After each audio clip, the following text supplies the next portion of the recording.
It's a hot sunny day. Yusuf skips happily down the street, licking a bright, swirly ice cream cone with a huge smile. Suddenly, Yusuf slows down. He notices a poor child, sitting alone on the sidewalk near a fence, wearing tattered clothes.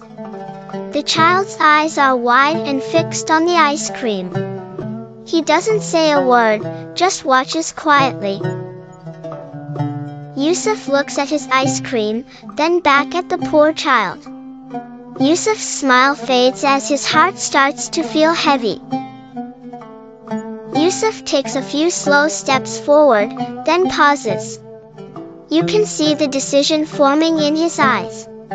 His hand trembles slightly as he holds the melting cone.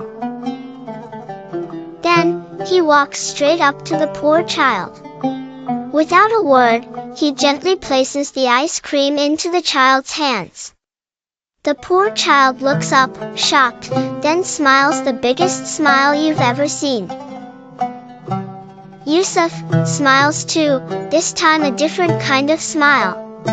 A warm, peaceful smile from the heart. The Prophet Muhammad, peace be upon him, taught us, none of you truly believes until he loves for his brother what he loves for himself. Allah is Ar-Razzaq, the provider of all. Let's be generous too. The two boys sit together, laughing and sharing a moment of joy.